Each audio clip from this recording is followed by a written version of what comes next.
नमस्कार दोस्तों, मैं श्रद्धा श्रीवास्तव आपका बहुत बहुत स्वागत करती हूं आपके अपने ऑनलाइन चैनल स्मार्ट एडुकॉम में। पहली सूचना ये कि सीटेट 5 जुलाई को होगा कि नहीं होगा। बहुत सारे बच्चे इसको लेके कंफ्यूज हैं।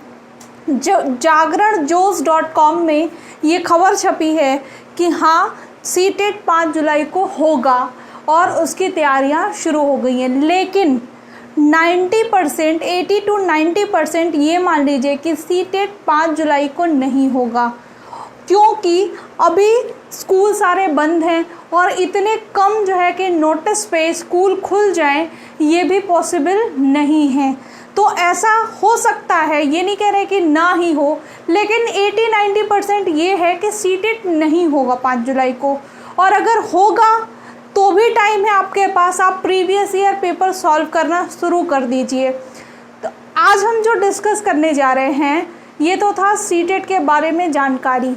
आज जो हम डिस्कस करने जा रहे हैं वो ये है इंग्लिश टीचिंग मेथड या अप्रोच।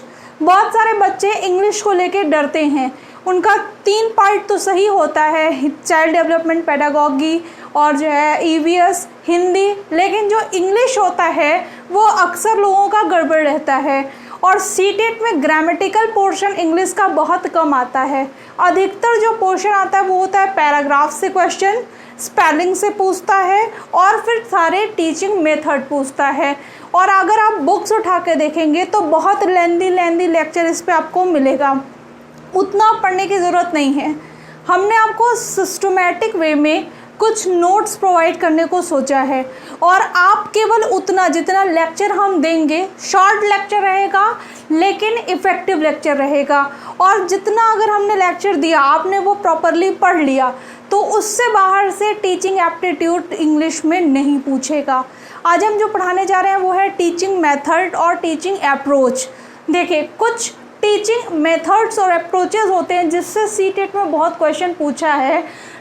पहला होता है ग्रामर ट्रांसलेशन मेथड, दूसरा होता है डायरेक्ट मेथड, तीसरा होता है बाइलिंगुअल मेथड, फिर होता है ऑडियो लिंगुअल मेथड, फिर है लैंग्वेज इंप्रेशन मेथड और 6 नंबर से हमारे अप्रोचेस शुरू हो जा रहे हैं। स्ट्रक्चरल अप्रोच है, फिर सिचुएशनल अप्रोच है, नेचुरल अप्रोच है, इलेक्ट्रिक अप्रोच है और CLT अप्रोच यानी कम्युनिकेटिव लैंग्वेज टीचिंग अप्रोच। ये कुछ पार्ट हैं आपके। अगर आपने इसको कवर कर लिया तो 90% जो इंग्लिश लैंग्वेज सीटेट में पूछता है वो आप कर लेंगे। हम आपको बताते हैं कि कैसे, क्योंकि जो भी हमने अभी आपको बताया उसका हम एक्सप्लेनेशन 1 to 1 करके देंगे, एक उठा के देंगे और उसमें कुछ पॉइंट्स हैं। आप उसको पॉइंट्स को पढ़ेंगे तो आपको लगेगा हाँ इससे क्वेश्चन पूछा था। पहला हमारा जो मेथड है वो है ग्रामर ट्रांसलेशन मेथड, जिसे हम क्या कहते हैं, ट्रेडिशनल मेथड कहते हैं। अब ये क्वेश्चन सीटेट में पूछ चुका है कि ट्रेडिशनल मेथड किसे कहते हैं, इंग्लिश में ये पूछा हुआ था। तो ट्रेडिशनल मेथड कौन सा मेथड है, हमारा ग्रामर ट्रांसलेशन मेथड है। इसे हम क्लासिक मेथड भी कहते हैं, ये भी पूछ चुका है। तो आप ये मेथड पढ़ेंगे तो आपको अपने आप क्वेश्चन समझ में आने लगेगा और सॉल्व भी कर सकते हैं। ग्रामर ट्रांसलेशन मेथड को हमने क्या बताया, इसे ट्रेडिशनल मेथड कहते हैं, इसे हम क्लासिकल मेथड कहते हैं। इसमें क्या होता है, focus on rule, written text and comprehension. जो टिपिकल ग्रामर हम लोग पढ़ते हैं उसी का ये मेथड है, जिसमें क्या होता है, लिखने पे जोर दिया जाता है, कॉम्प्रिहेंशन यानी सॉल्व करने पे जोर दिया जाता है, इसमें रिटन वर्क ज़्यादा होता है। क्या होता है, टारगेट लैंग्वेज, जो हमारी टारगेट लैंग्वेज मतलब होता है जो भी भाषा आप सिखाना चाह रहे हैं। टारगेट लैंग्वेज जो होती है वो मदर टंग में सिखाई जाती है, यानी अगर कोई पंजाबी हो और उसे इंग्लिश सिखाना है तो उसे हिंदी में बोल के इंग्लिश नहीं सिखाएंगे।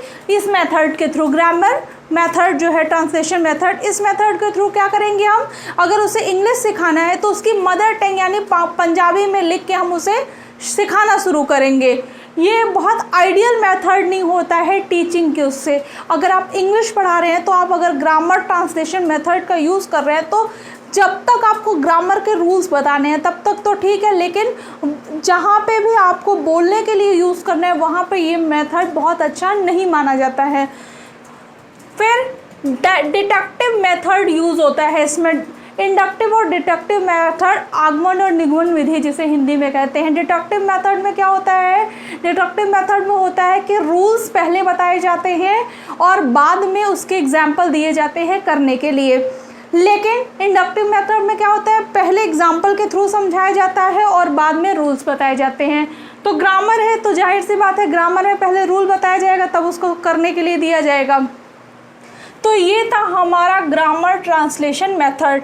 अब इसका जो पॉइंट देख रहे हैं, 5 पॉइंट इसमें हमने लिखे हैं, 5 से क्वेश्चन पूछा है। आप प्रीवियस ईयर पेपर जैसे ही उठा के देखेंगे सीटेट इंग्लिश लैंग्वेज का, वैसे ही आपको पता लग जाएगा कि इन 5 लाइन से क्वेश्चन पूछ चुका है। फर्स्ट क्वेश्चन ट्रेडिशनल मेथड किसे कहते हैं, सेकंड था कि क्लासिकल मेथड किसे कहते हैं। अगला क्वेश्चन पूछा हुआ था कि कौन सा ऐसा मेथड है जो मदर टंग में पढ़ाया जा सकता है। तो मदर टंग में कौन सा मेथड से पढ़ाया जा सकता है, वह ग्रामर ट्रांसलेशन मेथड से टारगेट लैंग्वेज को पढ़ाया जाता है। डिडक्टिव मेथड किस टीचिंग मेथड में यूज़ किया जाता है, तो डिडक्टिव मेथड जो है वो किस में यूज़ किया जाता है, वो हमारा ग्रामर ट्रांसलेशन मेथड में यूज़ किया जाता है। अगला जो हमारा मेथड है वो है डायरेक्ट मेथड, जिसमें सीधे तौर पे सिखाया जाता है। डायरेक्ट मेथड में क्या होता है, इसमें क्या हो रहा था, टारगेट लैंग्वेज यानी जो भी लैंग्वेज आपको पढ़ानी है उसको आप उसकी मातृभाषा यानी मदर टंग में या लोकल लैंग्वेज में सिखाते हैं। डायरेक्ट मेथड में क्या है कि टारगेट लैंग्वेज सिखाई जाती है सेम लैंग्वेज में, यानी अगर मुझे इंग्लिश सिखाना है तो इंग्लिश में ही सिखाना है, उसमें हिंदी या पंजाबी या उर्दू किसी अदर लैंग्वेज का यूज़ नहीं होगा, ना ही बच्चा यूज़ करेगा और ना ही टीचर यूज़ करेगी। इसमें डायरेक्ट टू डायरेक्ट सिखाया जाता है, यानी टारगेट लैंग्वेज जो होगी उसी लैंग्वेज में ही आपको सिखाना है। इसे हम नेचुरल मेथड के नाम से भी जानते हैं। डायरेक्ट लैंग्वेज को हम किस नाम से जानते हैं, नेचुरल मेथड के नाम से जानते हैं। ये कोई क्वेश्चन पूछ चुका है सीटेट में। Spoken aspects of language is focused, यानी इस ऊपर क्या था, रिटन फोकस्ड था, और इसमें क्या है, स्पोकन फोकस्ड है। स्पोकन बोलने के लिए ज़्यादा यूज़ किया जाता है और इसमें बच्चे को अच्छा कम्युनिकेशन प्रोवाइड किया जाता है, यानी लिखना से ज़्यादा फोकस होता है बोलने पे। Know using of mother tongue, यानी अपनी जो मदर टंग है उसका कोई भी इस्तेमाल नहीं किया जाता है इस टीचिंग मेथड में। तो हमने क्या देखा डायरेक्ट मेथड के बारे में कि डायरेक्ट मेथड को क्या कहते हैं, नेचुरल मेथड कहते हैं। इसमें टारगेट लैंग्वेज किस में सिखाई जाती है, टारगेट लैंग्वेज उसी लैंग्वेज में ही सिखाई जाती है, ना कि मदर टंग में। इसमें मदर टंग का यूज़ नहीं होता है और क्या होता है, स्पोकन एस्पेक्ट्स को ज़्यादा बताया जाता है। अब बात करते हैं बाइलिंगुअल मेथड की। आप इसका स्क्रीनशॉट ले लीजिए।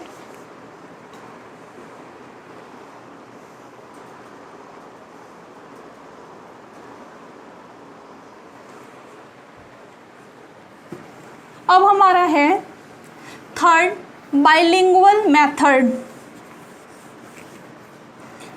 बहुत ज़्यादा पढ़ने की ज़रूरत नहीं है, लेकिन उतना पढ़ने की ज़रूरत है जितना एग्ज़ाम में पूछा जाता है।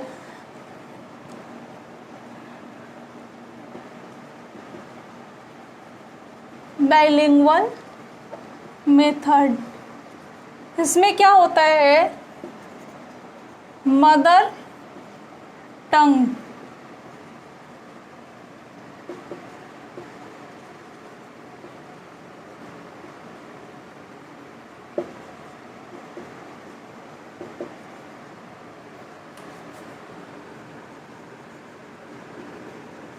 अगर ज़रूरत हो तो इसमें आप मदर लैंग्वेज को यूज़ करते हैं, लेकिन जब ज़रूरी हो तभी, और किसके द्वारा, सिर्फ टीचर के द्वारा। ठीक है, इसमें सिर्फ और सिर्फ जो है कि टीचर यूज़ कर सकता है मदर टंग, ना कि चिल्ड्रेन, यानी बच्चे नहीं कर सकते हैं। बच्चे नहीं कर सकते हैं किसका यूज़, मदर टंग का। इस मदर टंग का यूज़ सिर्फ किसको परमिशन मिला है इस मेथड में, टीचर को, अगर ज़रूरत हुई तो। और इसमें क्या बताया गया है कि टारगेट लैंग्वेज को, जो टारगेट लैंग्वेज है उसे आप ज़रूरत पड़ने पे किस में पढ़ा सकते हैं, मदर टंग में भी पढ़ा सकते हैं।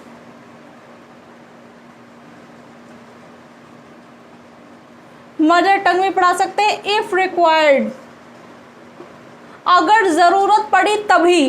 टारगेट लैंग्वेज जो होगा अगर ज़रूरत पड़ी तभी इसमें क्या कर सकते हैं, बाइलिंगुअल लैंग्वेज में आप, बाइलिंगुअल मेथड में आप क्या कर सकते हैं, उसके मदर टंग में पढ़ा सकते हैं। इसमें इतने ही पॉइंट थे। अब हमारा ऑडियो लैंग्वेज,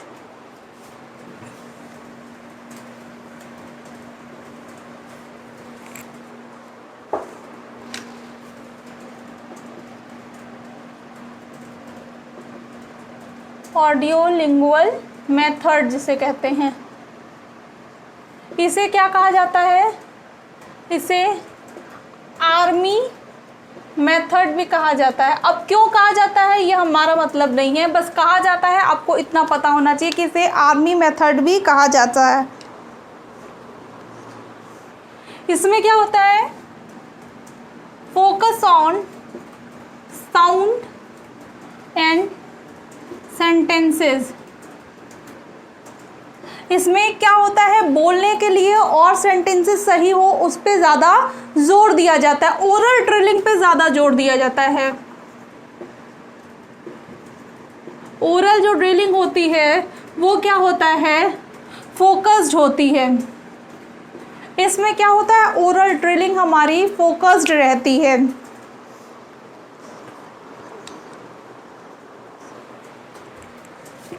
इसमें क्या होता है, मेमोराइज करने पे जोर दिया जाता है। और इसमें भी क्या होता है, टारगेट लैंग्वेज जो है,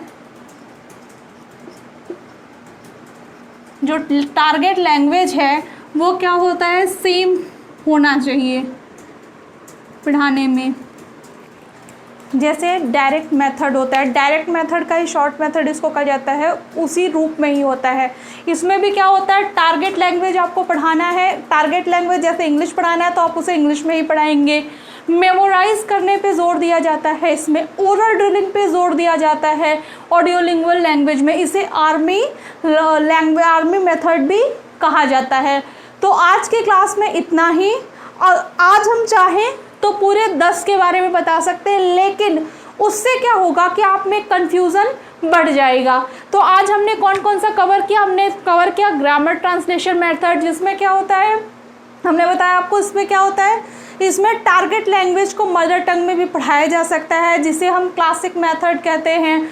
उसके बाद हमने डायरेक्ट मेथड के बारे में देखा। डायरेक्ट मेथड में क्या होता है, टारगेट लैंग्वेज को सेम लैंग्वेज में पढ़ाना होता है, मदर टंग का कोई यूज़ नहीं हो सकता है, इसे हम नेचुरल मेथड भी कहते हैं। फिर हमने बाइलिंगुअल मेथड के बारे में जाना। बाइलिंगुअल मेथड में हमने क्या जाना कि अगर ज़रूरत पड़ी तो मदर टंग का यूज़ किया जा सकता है, लेकिन किसके द्वारा, सिर्फ और सिर्फ टीचर के द्वारा, बच्चे उसे बिल्कुल यूज़ नहीं कर सकते हैं। फिर हमने देखा ऑडियो लिंगुअल लैंग्वेज, जिसमें हमने जाना कि इसे आर्मी मेथड कहा जाता है। इसमें क्या होता है, टारगेट लैंग्वेज को सेम लैंग्वेज में पढ़ाना ज़रूरी होता है। उसके बाद हमने जाना कि इसमें ओरल ड्रिलिंग पे फोकस होता है और इसमें क्या होता है, मेमोराइज करने पे जोर दिया जाता है। तो ये 4 लैंग्वेज मेथड हमने कवर किए, बाकी 4 करके हम कवर करेंगे तो 2 से 3 क्लास में ये हमारा टीचिंग मेथड ख़त्म हो जाएगा। और आप अगर पेपर सॉल्व करेंगे तो आपको समझ में आएगा कि क्वेश्चन कैसे प्रोवाइड किया गया था और कैसे इससे क्वेश्चन आता है। अगर नहीं आ पाएगा तो हम आपको कल की क्लास में जो जितना भी मेथड हमने आज पढ़ाया है उससे कैसे पूछे जा चुके हैं, किस ईयर में कौन से क्वेश्चन, वो हम आप तक पहुंचाएंगे। तो देखते रहिए हमारा चैनल। अच्छा लगे तो लाइक करें, सब्सक्राइब करें और प्लीज़ अगर कोई भी क्वेश्चन हो एग्ज़ाम से related, CTET, UP TET, super TET, कोई भी टीचिंग एग्ज़ाम हो, अगर आपके पास कोई क्वेश्चन हो उससे रिलेटेड तो आप कमेंट बॉक्स में कमेंट करके पूछ सकते हैं। Thank you.